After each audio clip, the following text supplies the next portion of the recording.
Breaking news command control centre కు CM Revanth Reddy మూసి పునరుజ్జీవనం ప్రాజెక్టుపై అధికారులతో సమావేశం మధ్యాహ్నం 1 గంటకు నిర్వహించే అవకాశం కనిపిస్తుంది. ఇందులో భాగంగా స్పోర్ట్స్ గవర్నింగ్ కౌన్సిల్ తో సీఎం మీటింగ్ నిర్వహిస్తారు. అయితే 1 గంట 30 నిమిషాలకి రీజనల్ రింగ్ రోడ్, నేషనల్ హైవేలపై అధికారులతో సీఎం సమావేశమయ్యే అవకాశం కూడా కనిపిస్తుంది.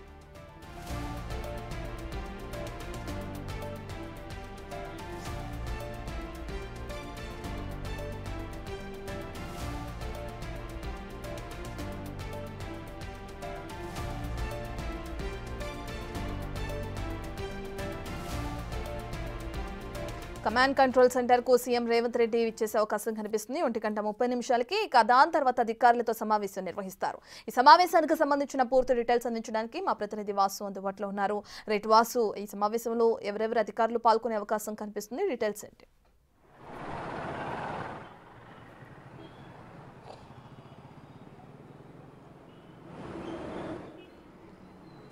కొద్దిసేపటి క్రితమే ముఖ్యమంత్రి రేవంత్ రెడ్డి కమాండ్ కంట్రోల్ సెంటర్కు చేరుకున్నాడు. ప్రధానంగా ఈరోజు మూసీ పునర్జీవనానికి సంబంధించి కూడా, మూసీ ప్రక్షాళనకు సంబంధించి కూడా తెలంగాణ రాష్ట్ర ప్రభుత్వం అత్యంత ప్రతిష్టాత్మకంగా తీసుకున్నటువంటి ఈ ప్రాజెక్టుకు సంబంధించి కీలక అధికారులతో సీఎం భేటీ కాబోతా ఉన్నారు.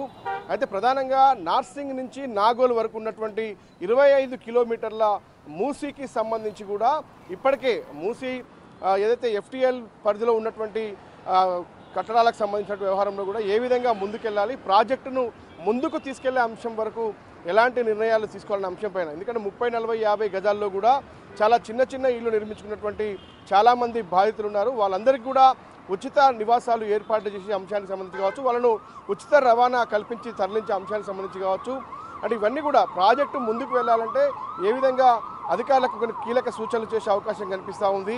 ఎందుకంటే మూసీకి సంబంధించినటువంటి వ్యవహారంలో కూడా ఇప్పటికే అనేక అధ్యయనాలు చేస్తున్నటువంటి ప్రభుత్వం ఈ మూసీ ప్రక్షాళన కోసం నడుం బిగించింది. ఈ నేపథ్యంలో ముఖ్యమంత్రి రేవంత్ రెడ్డి ఈరోజు కమాండ్ కంట్రోల్ సెంటర్లో నిర్వహించేటువంటి సమావేశం చాలా కీలకం కాబోతుంది.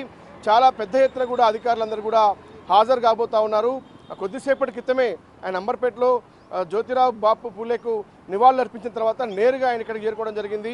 ఇక్కడ చేరుకున్న తర్వాత కూడా అధికారులతో కొద్దిసేపటి క్రితం ఆయన భేటీ ఏర్పాటు చేయడం జరిగింది. మొత్తం ప్రధానంగా మూసీ ప్రక్షాళన ప్రాజెక్టుకు సంబంధించి కూడా, మూసీ పునర్జీవనానికి కావాల్సినటువంటి ఎలాంటి అనుమతులు కావచ్చు, లేదంటే పెట్టుబడులకు సంబంధించి కావచ్చు, ఏ విధంగా ముందుకు వెళ్లాలన్న అంశంపైన కూడా అధికారులతో భేటీ కాబోతున్నారు. ఇక మరోపక్క మధ్యాహ్నం 1 గంటకు స్పోర్ట్స్ గవర్నింగ్ కౌన్సిల్తో కూడా భేటీ కాబోతున్నారు.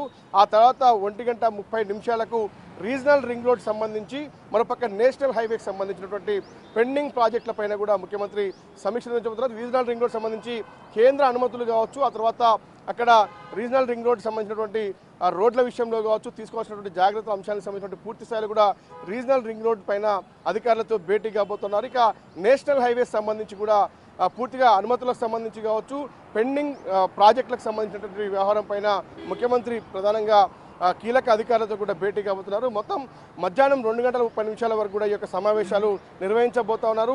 అంటే చాలా కీలకమైనటువంటి వ్యవహారం మూసీ పునర్జీవనంతో పాటు, రీజనల్ రింగ్ రోడ్తో పాటు, మరొక నేషనల్ హైవే సంబంధించి, అంటే హైదరాబాద్ సంబంధించినటువంటి ఒక కీలక ప్రాజెక్టులకు సంబంధించినటువంటి అంశం పైన కూడా ముఖ్యమంత్రి యొక్క సమావేశం నిర్వహిస్తున్నారు.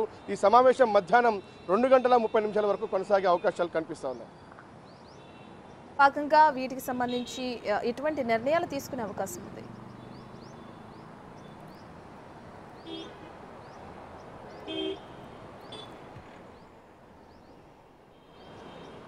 ఖచ్చితంగా కూడా మూసీ ఏదైతే ఆ ప్రక్షాళనకు సంబంధించి ఇప్పటికే నిర్ణయం తీసుకుంది ప్రభుత్వం. దీనికి సంబంధించి ఎలా ముందుకు వెళ్ళాలి అనే అంశానికి సంబంధించి అధికారులకు ఆదేశాలు జారీ చేసింది. అంటే ఏ ఒక్కరికి కూడా ఇబ్బంది కలగకుండా కూడా చాలామంది నిరుపేదలు మూసీ పరివాహక ప్రాంతాల్లో నివాసం ఉంటున్న నేపథ్యంలో ఇప్పటికే స్వచ్ఛందంగా కొంతమంది తరలి వెళ్లిన నేపథ్యానికి సంబంధించి ఎఫ్టీఎల్ బఫర్ జోన్ పరిధిలో ఉన్నటువంటి వారందరినీ కూడా ఖాళీ చేపించే అంశానికి సంబంధించి దాదాపు 12,000 మంది బాధితులు ఇప్పటికే ఉన్నట్టుగా గతంలోనే ప్రభుత్వం గుర్తించింది.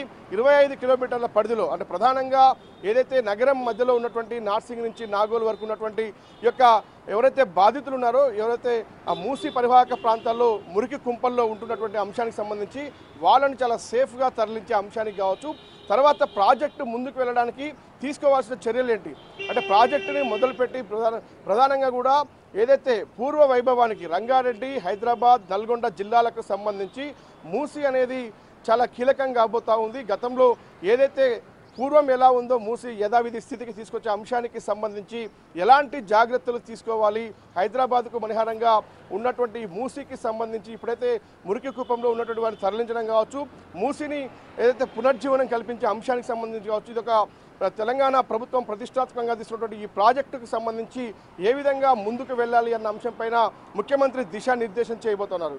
ఇక రీజనల్ రింగ్ రోడ్ అనేది కూడా మనం చూస్తూ ఉన్నాం. పెద్ద ఎత్తున కూడా హైదరాబాద్ సంబంధించినటువంటి పెట్టుబడుల విషయంలో కావచ్చు, ఇప్పటికే చాలా తెలంగాణ రాష్ట్ర ప్రభుత్వం విదేశాలను ఆకర్షిస్తున్నటువంటి నేపథ్యంలో కూడా ఇలాంటి మూసీ ప్రక్షాళనతో పాటు మరొక రీజనల్ రింగ్ రోడ్ నిర్మాణానికి సంబంధించి కూడా కేంద్ర అనుమతులతో పాటు ఇప్పటి వరకు ఇన్సైడ్గా ఔటర్ రింగ్ రోడ్డుకు త్రిబుల్-ఆర్కు మధ్యలో ఉన్నటువంటి రేడియల్ రోడ్లకు సంబంధించిన నిర్మాణం ఎలా జరగాలి, మరోపక్క అక్కడ రాబోతున్నటువంటి పూర్తిస్థాయి రీజనల్ రింగ్ రోడ్ అంశానికి సంబంధించి కూడా ఏ విధంగా ముందుకు వెళ్ళాలి అన్న అంశంపైన అధికారులకు ఆయన దిశానిర్దేశం చేయబోతా ఉన్నారు. ఇక నేషనల్ హైవేల లింక్కి సంబంధించి కూడా ఇప్పటివరకు హైదరాబాద్కు ఉన్నటువంటి నేషనల్ హైవేల పెండింగ్ ప్రాజెక్టుల అంశానికి సంబంధించి ఏ విధంగా పెండింగ్లో ఎక్కడెక్కడ ఉన్నాయి, ఏ యుద్ధ ప్రాతిపదికన ఏ ప్రాజెక్టులు కంప్లీట్ చేయాలి, ఎలాంటి పెండింగ్ వర్క్స్ ఉన్నాయో వాటన్నిటిని కూడా అధికారులు అడిగి తెలుసుకొని కూడా హుటాహుటిన వాటికి ఆదేశాలు జారీ చేసే అవకాశం ఉంది. మొత్తానికైతే ఈరోజు ఒక కీలకమైనటువంటి 3 అంశాలకు సంబంధించి ముఖ్యమంత్రి సమావేశం నిర్వహిస్తూ ఉన్నారు. దీంట్లో ఆ 3 అంశాలకు సంబంధించిన అధికారులు కూడా హాజరు కాబోతా ఉన్నారు. ప్రధానంగా మూసీ ప్రక్షాళనతో పాటు regional ring road, national highway pending ప్రాజెక్టులకు సంబంధించి ఈ మూడింటిపైన అన్ని విషయాలు అడిగి తెలుసుకొని కూడా కీలక ఆదేశాలు ముఖ్యమంత్రి జారీ చేసే అవకాశాలు కనిపిస్తూ ఉన్నాయి. Right, thank you Vasu.